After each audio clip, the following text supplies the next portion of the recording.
Okay.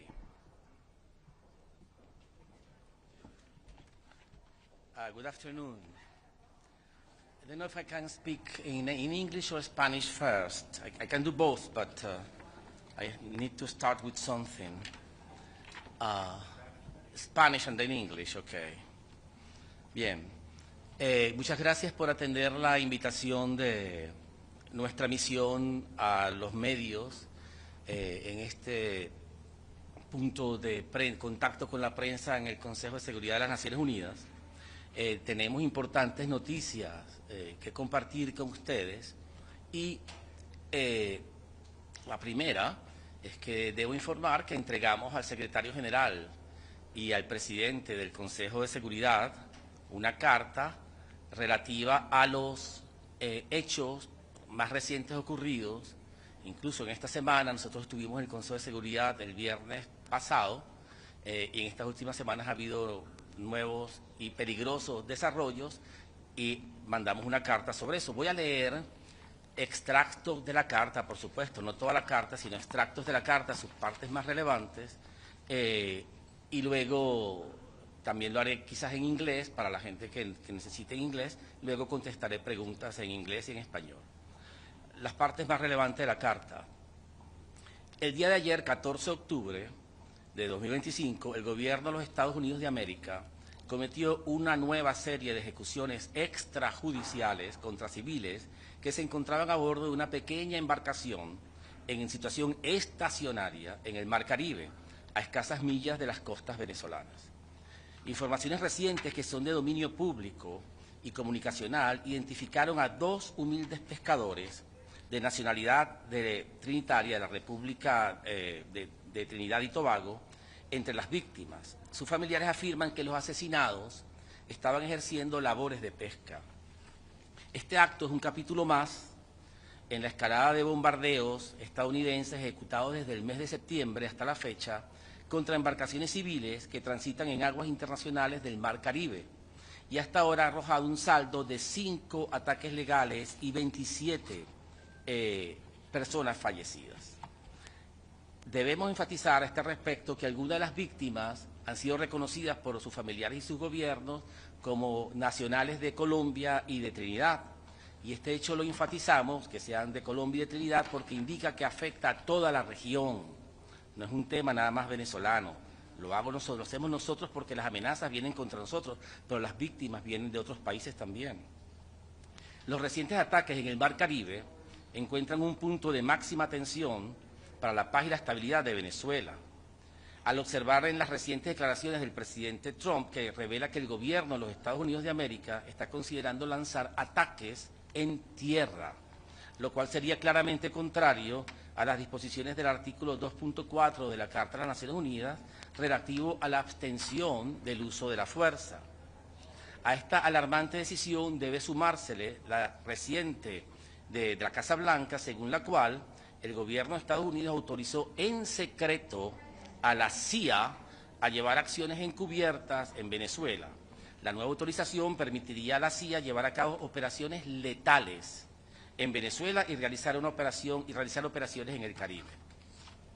En América Latina y el Caribe, así como en otras regiones del mundo, es ampliamente conocido el expediente tenebroso de la Agencia Central de Inteligencia de los Estados Unidos de América, en operaciones encubiertas destinadas a impulsar procesos de desestabilización, sabotaje, contrainsurgencia, planificación de golpes de Estado y magnicidios contra jefes de Estado y de gobierno, con la finalidad de instalar sistemas políticos serviles a los intereses estadounidenses.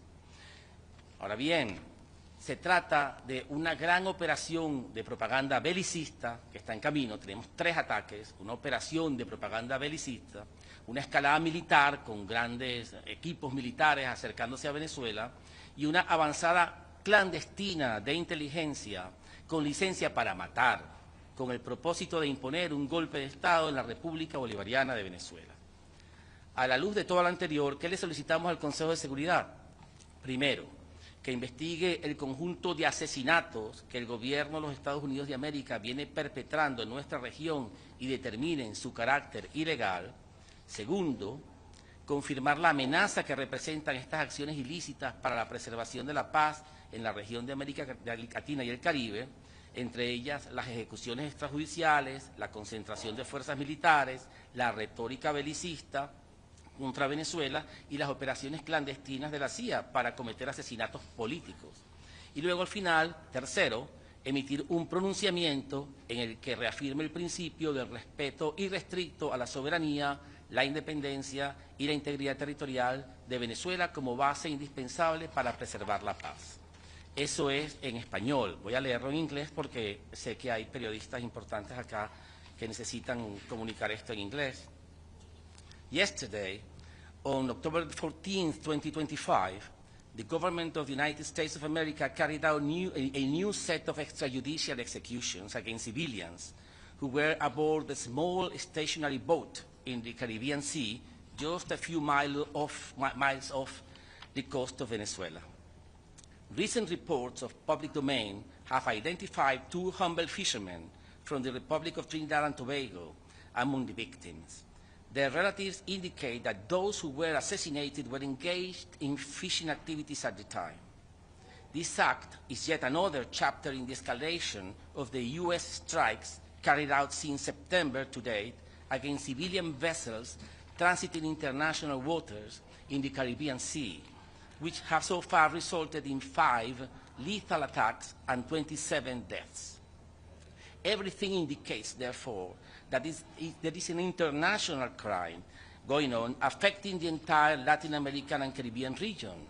There are victims from Colombia and from Trinidad already recognized. It's not just Venezuela. The recent attacks in the Caribbean Sea represent a point of maximum tension for peace and stability in Venezuela. The U.S. government is has made and revealed that considering launching armed attacks on land, which would be contrary to the provisions of Article 2.4 of the Charter of the United Nations. Adding to this alarming situation is a recent decision by the White House, according to which the Trump administration has, quotations, open quotations, the Trump administration has secretly authorized the CIA to conduct covert actions in Venezuela. The new authorization would allow the CIA to carry out lethal operations in Venezuela and conduct a series of operations in the Caribbean. In Latin America and the Caribbean, as in other regions of the world, the CIA is well known for its covert operations aimed at pushing processes of destabilization, sabotage, counterinsurgency, plannings of coup d'etat, and assassinations of heads of state and government, with the purpose of installing political systems subservient to the interests of the U.S. government, puppet governments. All these actions previously described constitute an escalation in at least 3 directions: a major warmongering propaganda operation, a military escalation, and a clandestine intelligence plot with a license to kill in order to impose a coup d'etat in the Bolivarian Republic of Venezuela.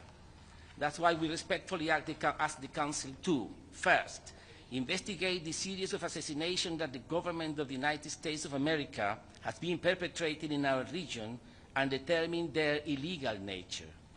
Second, confirm the threat that these illegal actions pose to the preservation of the zone of peace character of the Latin American and Caribbean region, including as a result of the extrajudicial executions, the concentrations of the U.S. military forces near the Venezuelan coasts, the bellicose rhetoric of the government of the United States against Venezuela, and the clandestine operations of the CIA with a license to commit political assassinations in Venezuela and the region as a whole. And third, and lastly, issue a statement reaffirming the principle of unrestricted respect for the sovereignty, political independence, and territorial integrity of states, including Venezuela, as an indispensable basis for maintaining international peace and security. This is, in a nutshell, the core of the letter, and we think that we are in an escalating process, and things are ominous and predicting worse developments. I am here precisely to answer your questions.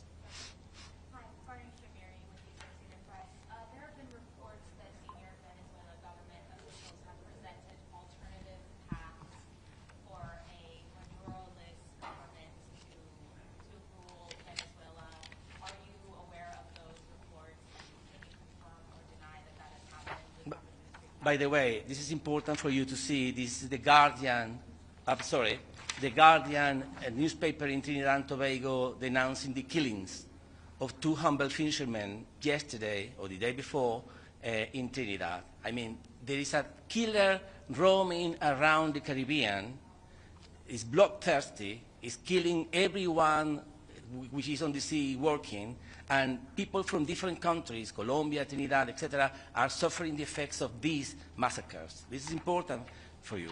Yes, I'm answering your question. I am absolutely aware of that report, and it's ridiculous. If you see who wrote it, where it comes from, I mean, the sources is absolutely disreputable. There is nothing of the sort. It's not serious. It doesn't even, I mean, we are wasting time thinking about that. There is nothing of the sort. What kind of support are you getting, if any, from regional countries here at the UN? And I understand Venezuela is a member of the OAS, but it doesn't have an ambassador there. So are you going to correct that situation so you have some support from the OAS? Yeah, the first correction is that we don't belong to the OAS. I was ambassador at the OAS when we left in 2017. So we don't belong to OAS. The OAS is the Minister of Colonies for the US. We don't have nothing to do with that. We don't want nothing to do with that. We don't want the OAS here. No, we have formally withdrawn. We withdrew in 2017. The problem is that when we were leaving the OAS in 2019, the United States fabricated this device, which is something similar to what they are trying to do now. They created a new government presided by Juan Guaidó, and Juan Guaidó was the legitimate government for the OAS, and Juan Guaidó decided to remain in the OAS. So the OAS, the Venezuela in the OAS is Juan Guaidó. I mean, it's a fiction, it's a non-existent entity, it's ridiculous, we have nothing to do with that, we don't want the OAS immersed in this thing. So the first thing is the OAS. Most important than the OAS is the non-aligned movement.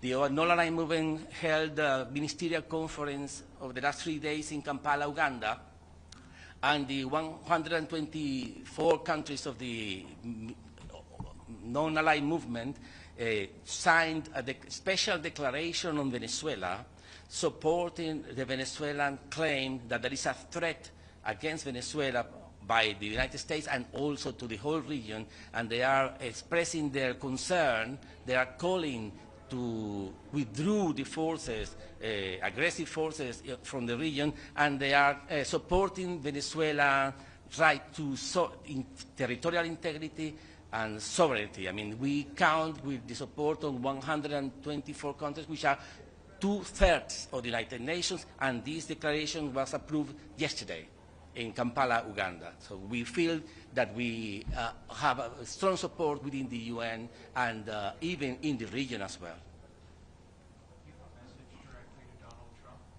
No, I have no message to Donald Trump. I have a message to the American people, and even the government included, but not special to him, directed to him.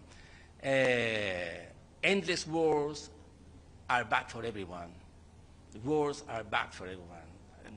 Only the industry of death, the machine, a death machine that feeds from blood from poor people in the US and in the whole world, are the only ones who benefit from it. The American people, we know, we see the polls, we see that they don't want war. They are against endless war. Even the president won the elections with the promise of finishing or ending the endless war. We don't want war. This is a fabricated conflict. We are in no conflict. It's something important because they are escalating warring parties. There is no escalation on our part. We are living peacefully and in unity in our territory.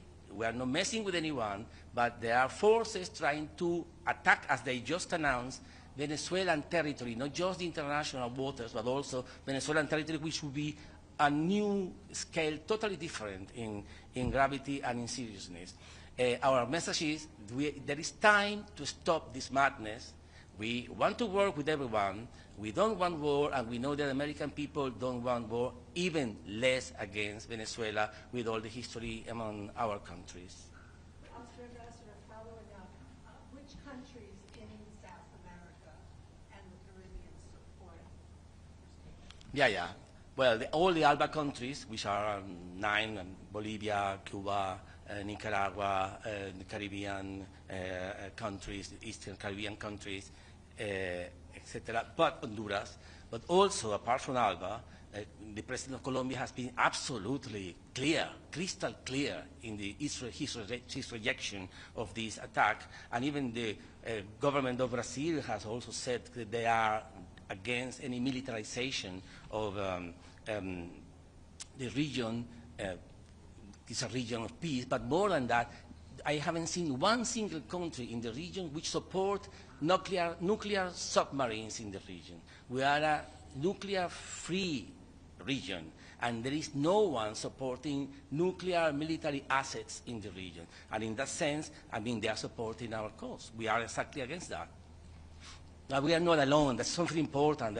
This pariah country which everybody hates, it's not like that. Perhaps Fox News, but as we all know, Fox News is not a news channel, it's an entertainment channel. That's why they say themselves that they are an entertainment channel. Every time they are challenged in court, they say, no, we are not news, we are entertainment. Well, that entertainment channel is one of those who repeat this kind of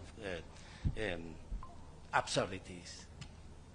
In your statement regarding the Security Council, I understand you are requesting a statement from the Council emphasizing your sovereignty, but obviously there's one country that will not go along with the statement, so what do you see coming out of this? No, we are working at the Security Council, and we will remain working at the Security Council, because we want everyone to see through what's going on here. I mean, I respect the American people, I respect the American government, I respect the American diplomacy and diplomats. See, if there is anyone qualified, prepared to understand international law, are the American diplomats. The American diplomats know that this is not lawful at all. They are being forced by these decisions which are against international law. But everybody knows that killing civilians in international waters without any kind of evidence and argument, just because I say so, I declare civilian terrorists and I kill them, and I don't care because I don't care about the UN. That's the explanation of the Secretary of State and the Vice President of the United States. All American diplomats know that this is ridiculous. They would enjoy criticizing any other country who would say some madness like that. But precisely because everybody knows, everybody's pretending. It's a game of pretend. Everybody's pretending that they don't understand, that they need more investigation, we need to find out, we need to learn more, we call for peace. Everybody knows what's going on here. There is a killer prowling the Caribbean, bloodthirsty, looking for wars, and there is no justification at all. They are fabricating a war. And everybody should stop pretending that this is a complicated matter and face the truth. The emperor is naked. Nobody dares to say it, but the emperor is naked. They are going for war for no reason. So yesterday, President Trump met with President Milei of Argentina. To your knowledge, did they talk about Venezuela? As far as I heard, they mentioned Venezuela in the meeting. But I didn't hear any reaction from the Argentinian side on the Venezuelan issue, so I have nothing to comment on that. They haven't said anything publicly. Well, Argentina has its own position regarding the U.S., but on this particular issue, I haven't heard anything of Argentina supporting anything like that. No, that's why I'm telling you, in the region, there are few people supporting the build-up of military assets in the region. It's against the tradition. It's nothing to do with the last 120 years of Caribbean history. Okay? Thank you very much indeed.